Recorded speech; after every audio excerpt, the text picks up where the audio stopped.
বুলবুল পাখি ময়নাটি আয়না জানা গান শুনি।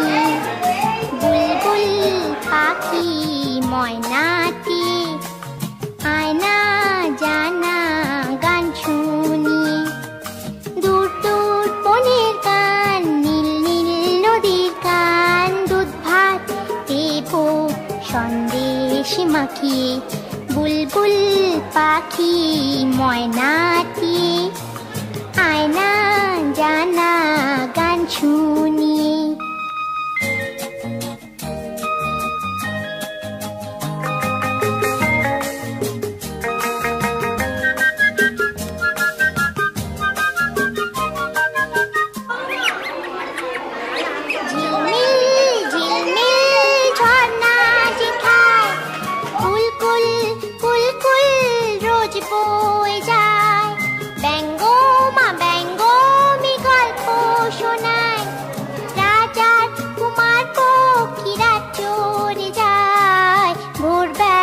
পাখনা মেলে দিয়ে তোরা এলি, কি বল না সেই দেশে বেরিয়ে।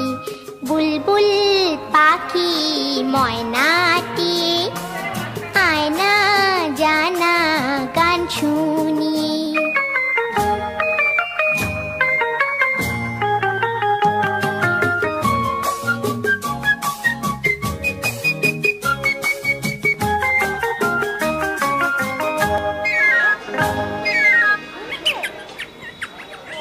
কোন গাছে কোথায় বাসা তোদের, ছোট্ট কি বাচ্চা আছে তোদের, দিবি কি আমায় দুটো তাদের, আদর করে আমি পুষবো তাদের, সোনার খাঁচায় রেখে ফল দেব খেতে, রাধে কৃষ্ণ গান দেব শিখিয়ে। বুলবুল পাখি ময়নাটি আয়না জানা গান শুনি। দূর দূর বনের গান, নীল নীল নদীর গান, দুধ ভাত দেব সন্দেশ মাখিয়ে। বুলবুল পাখি ময়নাটি আয়না জানা গান শুনি। আচ্ছা, যখন আমরা জানতে পারি যে আমাদের বেবি আসছে, আমরা এত মানে সত্যি কথা বলতে গিয়ে এটা এক্সপেক্ট করিনি হঠাৎ করে চলে আসবে। তো সেভাবে ভাবতে গেলে আমরা সারপ্রাইজ ছিলাম, যে আমরা যখন জানতে পারি সত্যি আমরা সারপ্রাইজ ছিলাম। খুব একটা মনের মধ্যে আনন্দ এসেছিলো, আনন্দের সাথে সাথে একটা চিন্তাও এসেছিলো যে বেবি তো আসবে, কিন্তু বাবা মা হিসাবে আমরা কতটা তার দায়িত্ব পালন করতে পারবো, কতটা তাকে ভালোভাবে মানুষ করতে পারবো, কতটা তাকে কেয়ার করতে পারবো, সেগুলো একটা মনের মধ্যে একটা দ্বিধাদ্বন্দ্ব ছিল। কারণ ফার্স্ট টাইম মা বাবা হব, একটা চিন্তা তো সবারই থাকে। তো সেটা ছিল, কিন্তু ভগবানের আশীর্বাদে বেবি হওয়ার সময় সেরকম কোনো অসুবিধা হয়নি, ভালোভাবেই সব কিছু হয়ে গেছে। তারপরে এখনও অবধি যেটা হয়, মাঝে একটু আমাদের খুব প্রবলেমের মধ্যে পড়তে হয়েছিল, কারণ ওর মানে জন্মানোর পরপরই কিছু মাস পরে ওর একটা ভাইরাল ইনফেকশন হয়েছিল। তো সেই জন্য ওর শারীরিক অবস্থা খুব একটা খারাপ হয়ে গেছে। তো সেই কারণে আমাদের ওকে কয়েকদিন এনআইসিউতে রাখতে হয়েছিল, নার্সিংহোমে ছিল, দমদম ILS যে নার্সিংহোম ওখানে ছিল, প্রায় 1 সপ্তাহ মতন ওখানে ছিল। তো সেই সময়টা আমাদের খুব পেইনফুল, ওই সময়টাই বোঝা গেছিল যে মা হয়ে মানে সন্তানকে ছেড়ে থাকার এই যে একটা কষ্ট, ওই সময়টা আমি খুব ফিল করেছি। মানে সবসময় কাছে থাকে, সবসময় একটা দেখাশোনার মধ্যে আমরা রাখতাম, কিন্তু হঠাৎ করে কয়েকদিনের জন্য আমাদের থেকে পুরোপুরি ওকে ডিটাচ করে দেওয়া হয়। তো তো আলাদাভাবে থাকা, ওর একটা চিন্তা, সারা রাত ওর জন্য চিন্তা করা, যে পরের দিন সকালে আমরা কি খবর পাবো ডাক্তারের কাছ থেকে, এই একটা উদ্বেগ আমাদের সবসময় মনের মধ্যে ছিল। এবং সেইভাবে একটা স্বপ্নের মতো, দুঃস্বপ্নের মতন সময়টা কেটেছে আর কি। তবুও ঠাকুরের আশীর্বাদে, ডাক্তারদের সহযোগিতায় আমরা আবার ওকে সুস্থ করে বাড়ি ফিরিয়ে আনতে পেরেছি। সেটা বাবা মা হিসাবে আমরা খুবই লাকি যে ওকে সুস্থ অবস্থায় আবার বাড়িতে নিয়ে আসতে পেরেছি। এখনও অবধি সেরকম কোনো অসুবিধা ওকে নিয়ে হয়নি, এখনও ভালোই চলছে। আর বাবা মা হিসাবে যেটুকু দায়িত্ব পালন করতে পারি করছি।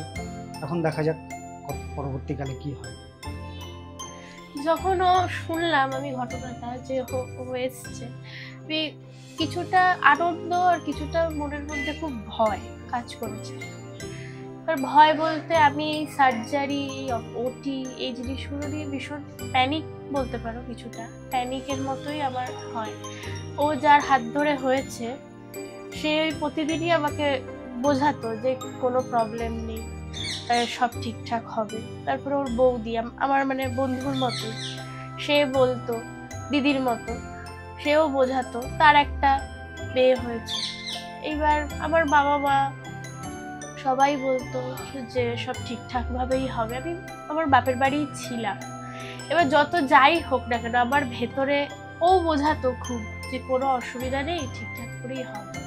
এবার আবার হঠাৎ করে, বয়সটা কম তার মধ্যে, এবার হঠাৎ করে জিনিসটা আনন্দ খুবই পেয়েছি, কিন্তু তার মধ্যে থেকেও একটা ভয়, উদ্বেগ কাজ করে না, সব মিলিয়ে মিশিয়ে যখন ওর মুখটা দেখলাম, আমি ওটির সময় আমি এক্সপেক্ট করেছিলাম যাতে আমার মেয়েই হয়, আমার খুব মেয়ে ভাল লাগে। এবার যখন ওটিতে আমার ডক্টর শক্তিরূপা ঘোষ, উনি সত্যিই খুব ভালো, মানে বন্ধুর মতো আমার সাথে ডিল করেছে পুরো ব্যাপারটা। তা যখন বললো তোমার মেয়ে হয়েছে, তখন ওই ব্যথা, যন্ত্রণা, মেয়েটার মুখ দেখে কিছুই আর মনে হয় এই নিয়ে চলছে। তারপরে তো বললোই বাদ বাকি।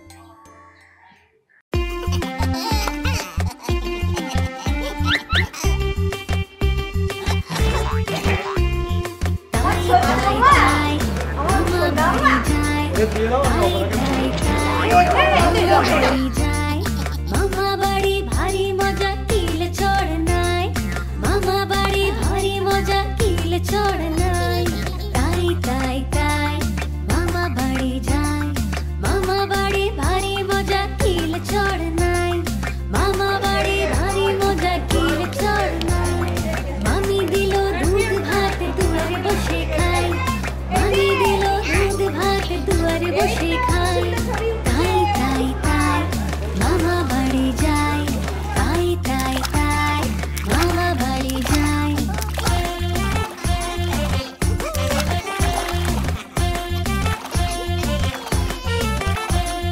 তাই তাই তাই মামা বাড়ি যায়, তাই তাই তাই মামা বাড়ি যায়। মামা এলো ছিপ নিয়ে মাছ ধরতে যায়, মামা এলো ছিপ নিয়ে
মুহূর্তই তো বেস্ট। সেভাবে বলতে গেলে বেস্ট মুভমেন্ট ওইভাবে আলাদা করে চিহ্নিত করা যায় না।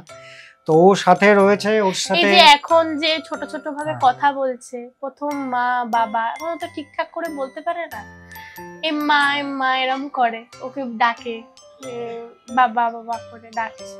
এই জিনিসগুলো আমার ক্ষেত্রে মানে খুব ভাল লাগছে, এই ছোটখাটো জিনিসগুলো এনজয় করছি। আর এনজয় করছি তার মধ্যে থেকে কিছুটা বলতে পারো বলো তুমি। সেভাবে ওর সাথে কাটানো প্রতিটা মুহূর্তই মানে স্পেশাল। ও আস্তে আস্তে বড় হলো চোখের সামনে, প্রায় 8 মাস হতে গেল, 9 মাসে পড়বে। তো সে ওর আস্তে আস্তে উঠে দাঁড়ানো, বসা, আস্তে আস্তে হামাগুড়ি দিতে শেখা, ধরে ধরে দাঁড়ানো, হাসি দেওয়া, চিনতে পারা আমাদের, আমরা যে ওর মা বাবা যে অ্যাচিভ করছে, এগুলোই খুব আমাদের জন্য, প্রতিটা মুহূর্তই আমাদের কাছে স্পেশাল। মানে ওর সাথে কাটানো সেভাবে বলা যায় আলাদা করে সেরকম কিছু নেই। ও যখনই আমাদের কাছে থাকে সেই মুহূর্তটাই আমাদের কাছে স্পেশাল মুহূর্ত, এটাই স্পেশাল মুহূর্ত। ফিউচারে আমি চাই আমার মেয়ের অত বড় কিছু হওয়ার দরকার নেই, আমি চাই আমার মেয়েদের একটা মানুষের মতো মানুষ, যাতে 5টা মানুষের উপকারে আসে, যাতে তাদেরকে অন্তত মানে সেরকম আমি উঁচু চাই না ঈশ্বরের কাছে, যাতে 2টো মানুষকে সাহায্য করতে পারে, এই মানসিকতাটা যাতে থাকে ওর মধ্যে, এটাই আমি চাই মা হিসেবে। তারপরে তো ওর ফিউচারে কি করবে সেটা ওর সত্যি কথা বলতে পার্সোনাল ব্যাপার। আমরা বাবা মা হয়তো তাকে চাপিয়ে দিতে পারি না, তোর এটা হতে হবে, তোকে এটা করতে হবে। হ্যাঁ, আমরা এটা বলতে পারি জীবনে একটা লক্ষ্য থাকা উচিত, এবার ওর যেটা চয়েস সেইটা, আমার ক্ষেত্রে তাই। আর প্রত্যেক সত্যি কথা বলতে একটা মানুষের মতো মানুষই আজকালকার দিনে বিরল। সবাই ডাক্তার, ইঞ্জিনিয়ার, প্রফেসর, উকিল, পুলিশ হচ্ছে, কিন্তু মানুষের মতো মানুষ কয়জন? বাবা হিসাবে আমি আমার মেয়ের জন্য যেটুকু চাই, অ্যাট ফার্স্ট আমি সবার প্রথমে এটাই চাইবো যে আমার মেয়ে একটা ভালো মনের মানুষ হোক, যাতে তাকে আর 5টা মানুষের সাথে ভালোভাবে চলতে পারে, সবাইকে নিয়ে একসাথে চলতে পারে, সবার কথা ভাবতে পারে। কারণ এখন তো যেটা হয়েছে প্রত্যেকেই নিজের নিজের স্বার্থের কথা ভাবে। তো আমি চাই না আমার মেয়ে সেরকমভাবে তৈরি হোক, আমি চাই আমার সবাইকে সবার কথা ভাবুক, সবাইকে নিয়ে চলুক, একটা ভালো মনের মানুষ হোক। আর কেরিয়ারের দিক থেকে আমি যেটা বলতে পারি, কেরিয়ার যেটা আমি ব্যক্তিগতভাবে ওর উপর কোনো কিছু চাপিয়ে দিতে চাই না। যখনই ও যেটা ও ভালো বুঝবে, যেটা ও মনে করবে যে ও এটা করতে পারবে, সেইটাও করবে জীবনে, তবে সেটা যেন অবশ্যই সৎ পথে হয়, ভালো পথে হয়, সেইভাবে যাতে চলতে পারে সেই শিক্ষাই আমরা চেষ্টা করব দেওয়ার। আর সেটা ও নিজের যেটা মনে হবে সেটা যাতে ওরা জীবনে বেছে নিতে পারে, তার জন্য যেটুকু সাপোর্ট ওকে দেওয়ার দরকার আমরা বাবা মা হিসাবে সারা জীবনই সাপোর্টটা দেবো। এবার তারপরে ভবিষ্যতে কি হবে সেটা ওর নিজস্ব ব্যক্তিগত ব্যাপার, এটা আমাদের হাতে নেই। এটা ওর কিছুটা ওর চেষ্টা, কিছুটা ওর ভাগ্য, যেটা হবে সেটা আমরা মেনে নেব। আর অবশ্যই আবার যেটা রিপিট করছি আমি, যাতে সৎ পথে ভালোভাবে কোনো কিছু করতে পারে সেটাই চেষ্টা করব। আর মেয়ে বড় হচ্ছে, বড় হওয়ার পথে যাতে কোনো রকম কিংবা ওর কেরিয়ারের পথে কোনো রকম যাতে বাধা বিপত্তি না আসে, সব রকম সাপোর্ট, সব রকম মানসিক প্রস্তুতি সে যদি নিতে পারে, তার জন্য আমরা বাবা মা হিসেবে যতটুকু পারি সেটুকু করব, সেটা আমাদের করতেই হবে, এই আর কি। তারপরে ওর একটা দিদি আছে, দিদি ওর বড়, আমি চাইবো মিলেমিশে থাকুক একসাথে, এরকম মানসিকতার হোক, সেইটাই। মানে হিংসে বিদ্বেষ এই জিনিসগুলো যেন ওকে স্পর্শ করতে না, আমরা চেষ্টা করব, আমরা বাবা মা হিসাবে চেষ্টা করতে পারি, তার উপরে তো কিছু করতে পারি না, বাদ বাকিটা ওর। এবার ছোট থেকে সেই গাইডটা দিলে কি ও বড় হয়ে বুঝতে পারবে না আমাকে এই জিনিসটা শেয়ার করতে হবে, আমাকে সবার সাথে মিলেমিশে থাকতে হবে।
ব্যাপারে বাবা হিসাবে আমি যখন প্রথমে এটা বললাম, যখন শুনলাম আমার সন্তান আসবে, তখন সেই মুহূর্ত এবং সন্তান আসার পরের মুহূর্ত সবটাই আমার স্পেশাল।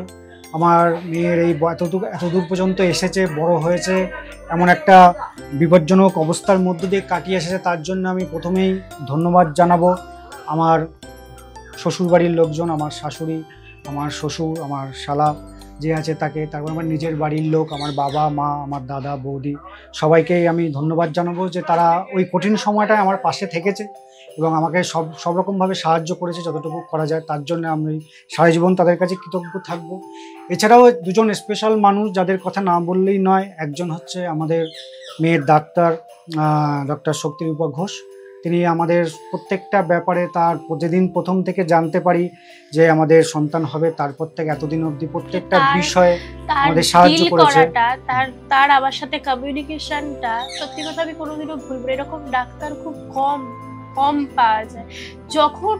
যখন আমি বলতাম আমার এই প্রবলেম হচ্ছে, তখন আমাকে কোঅপারেট করতো, বোঝাতো যে এত প্যানিক করো না, ওকে বলতো একটু ওকে এখন ঘুরতে নিয়ে যাও, একটু তোমরা ভালো মোমেন্ট কারো, ওর প্যানিক হচ্ছে। খুব আমার সাথে ফ্রেন্ডলি বিহেভিয়ারটা করে, খুবই বন্ধুত্বপূর্ণ আচরণ ছিল। কোন রকম ভাবে বুঝতেই দেয়নি যে এত বড় একটা ওটি হবে। এমনকি আমাকে এটাও সান্ত্বনা দিয়েছে, ওটি কোনো ব্যাপার না, আমরা গল্প করতে করতে করে নেব, তুমি বুঝতেই পারবে না কিছু। আমার ওটি ব্যাপারটা নিয়ে খুব প্যানিক ছিল। তারপরে ওর বৌদির সাথে তো আমি সব ডিসকাস করি, আমার দিদির মতোই, দিদিও অনেক বুঝিয়েছে যে কোনো প্রবলেম না, আমারও তো হয়েছে না। আমার ওটি জিনিসটা নিয়ে রীতিমতো আমার সত্যি ভয় ছিল যে কি হবে, ঈশ্বরের আশীর্বাদে ওভারকাম করতে পেরেছি। খুব বোঝাতো। আর একজন যে মানুষ তিনি হলেন আমাদের child specialist doctor Debashis Das. উনিও খুব হেল্পফুল। ডাক্তার যে এরকম হতে পারে ওটাতে দুজনকে না দেখলে সত্যি কথা বিশ্বাস করার মতো না। আমার বাচ্চার এরকম সিচুয়েশন, ওই রাতের মধ্যে উনি সব ব্যবস্থা করেছে, কোথায় নিয়ে গেলে কি হবে, কি কথাবার্তা বলা, কোথাও বেড ছিল না ওই সিচুয়েশনে। কোথায় জানো এটা হিলিং আইএলএস দমদম আইএলএস আগে না, এই বারাসাতে কোথায় যেন বললো অ্যাডমিট করাতে, কেয়ার এন্ড কিউরে কোথাও বেড ছিল না। এবার সাথে সাথে উনি আইএলএস এ পাঠালেন ওনার একজন থ্রুতে, ডাক্তারের থ্রুতে। এবার আমরা ওখানে গিয়ে ওনার কথা অনুযায়ী মেয়ে ঠাকুরের আশীর্বাদে ফিরে এসেছে। এই দুজনের কাছেও যেভাবে আমাদের কোঅপারেট করেছে, তাতে এই দুজনের উপরে আমরা সারা জীবন কৃতজ্ঞ থাকবো। তাছাড়া বাড়ির লোক তো সবসময় পাশে আছে, বাড়ির লোক, শ্বশুর বাড়ির লোক, ও দাদু দিদা ঠাকুরদা ঠাম্মি জ্যাঠা জেঠিমা মামা সবাই তো পাশে আছে, দিদিয়া। এদেরকে নিয়ে একসাথে যাতে সারা জীবন চলতে পারে সেই আশাটাই করি। এবং ভবিষ্যতে দেখা যাক আর কি হয়, পরপর আমাদের জন্য আর কি সারপ্রাইজ রেখেছে। এইভাবে চলুক, দেখা যাক কি হয়।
ছুড়ে গেছে, লাইফ গেছে, এই আমার লাইফ।